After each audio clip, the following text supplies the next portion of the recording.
నూలు నూలులో శతాబ్దాల గౌరవం, పట్టు పరంపరకు ప్రతీక, సంప్రదాయానికి శాశ్వత చిరునామా సఖీ. నమస్తే విజయవాడ.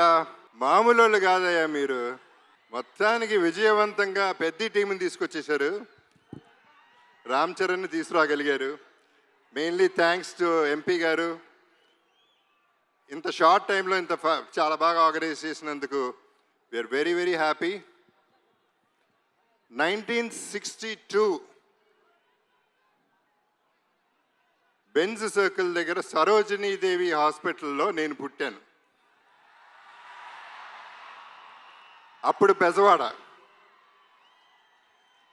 సో బెంజ్ సర్కిల్ నాకు బాగా తెలిసి అప్పుడు వాకింగ్ స్ట్రీట్ అయి ఉండేది. ముంతకింద పప్పు, గవర్నర్ పేటలో ముంతకింద పప్పు ఇవన్నీ తిని ప్రతి హాలిడే ఇక్కడ ఎంజాయ్ చేసినాడిని, మీతో పెరిగినాడిని, మీతో ఉన్నాడిని, మీతో ఉండిపోయేవాడిని. నేను ఇక్కడ పుట్టింది ఎంత వాస్తవం. పెద్ది అనే సినిమా ఇండస్ట్రీకి, డిస్ట్రిబ్యూటర్స్కి, ఎగ్జిబిటర్స్కి, మాకు ఆర్టిస్టులకి, మీ అందరికీ పెద్ద దిక్కు అవుతుంది. ఇది వేరే రేంజ్కి వెళ్ళిపోయే సినిమా. అందరూ గట్టిగా ఊపిరి పీల్చుకునే టైం, అందరూ ఆకలి, అందరు దాహం తీర్చే టైం ఇది. నాకు కూడా, ఎందుకంటే నాకు మంచి క్యారెక్టర్ వచ్చి 8 ఏళ్ళు అయింది. అంటే అరవింద సమేత తర్వాత పెద్దిలో నా క్యారెక్టర్, నాకు బుచ్చిబాబు నన్ను ఎలా ఊహించాడో నాకు తెలియదు, కానీ అప్పలసూరిగా నాకు తెలిసి ఇదే నా బెస్ట్ క్యారెక్టర్ అవుతుంది. సినిమా కూడా బెస్ట్ సినిమా అవుతుంది. ఇక రామ్ చరణ్ మెగా పవర్ ఏంటో ఈ సినిమాలో చూపిస్తాడు. ఏ స్టేట్కి వెళ్ళినా, ఏ కంట్రీకి వెళ్ళినా అక్కడి నుంచి 6 కొట్టాడు. ప్రతి షాట్ సినిమాలో 6రే. వాళ్ళ నాన్నగారు చిరంజీవి గారితో ఒక చిన్న డిస్కషన్ జరిగింది, మెగాస్టార్ గారితో. అప్పుడు నేను చరణ్ అంటే నాకు చాలా ఇష్టం. నేను మాట్లాడుతూ ఎంత ఎదిగిపోయాడండి అని చెప్తా ఉంటే ఆయన ఒక మాట అన్నారు, Charan talent wise, career wise, success wise ఒక ఎత్తు అయితే మనిషిగా సక్సెస్ అయ్యాడు. ఒక మంచి మనిషిగా, ఆ మంచి మనిషి, మంచి మనసు నేను సెట్లో చూస్తూ ఉంటాను. కలిసినప్పుడల్లా ఆ చూపులో, ఆ మాట, పిలుపులో కనపడుతూ ఉంటుంది. సో తనతో ఎప్పుడైనా ఏదైనా నేను ఎప్పుడూ రెడీగానే ఉంటా. ఎందుకంటే ఆపర్చునిటీ రావటమే గొప్ప విషయం. తన మనసు గురించి చెప్పాలంటే సాయిధరం తేజ్ ఒకసారి అన్నాడు, తన ఇంట్లో వాళ్ళ పేరెంట్స్తో పాటు వాళ్ళ బాబాయ్, మన డిప్యూటీ సీఎం గారు పవన్ కళ్యాణ్ గారు, తన కజిన్స్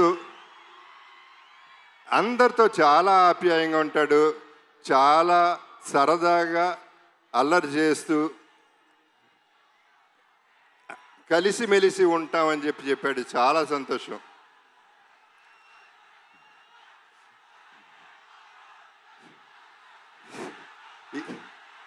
ఈ పర్టికులర్ సినిమా గురించి నేను ఎక్కువ చెప్పదలుచుకోలేదు, ఎందుకంటే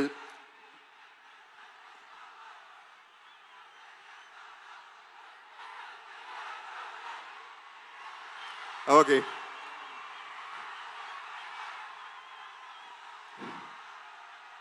ఇక మా బుచ్చిబాబు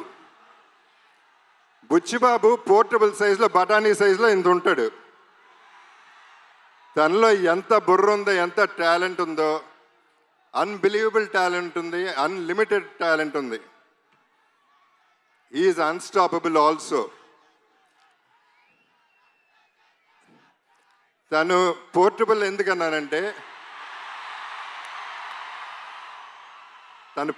ఎందుకన్నానంటే, ఇలా ఉంటాడు, అందరు సంకల్లో దూరిపోతూ ఉంటాడు, చాలా ప్రేమగా ఉంటాడు.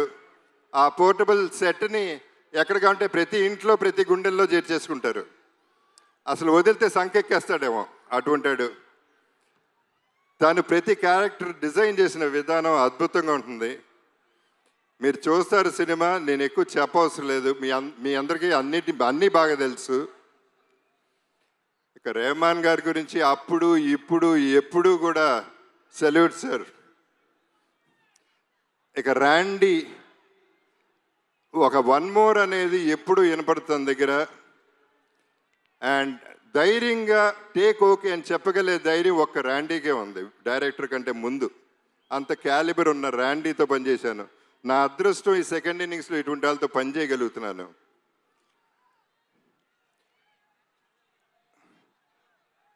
జాన్వి మీలాగానే నేను ఫస్ట్ టైం ఇక్కడ కలిశాను. సినిమా చేశాం కానీ నేను కలవలేదు ఎప్పుడు. శ్రీదేవి గారు నాన్నగారు సినిమాలో చేశారు కానీ ఆవిడ తెలుసు కానీ ఈవిని కలవలేదు. కానీ శ్రీదేవి గారు ఎక్కడున్నా ఈ జర్నీ అంతా ఎంజాయ్ చేస్తూ ఉంటారు. లుకింగ్ అట్ జాన్వి, మనందరం ట్రైలర్ చూసాం, ఎంత బాగుందో ఎంత బాగా చేసిందో మీ అందరు చూశారు. God bless everybody. సతీష్ గారు,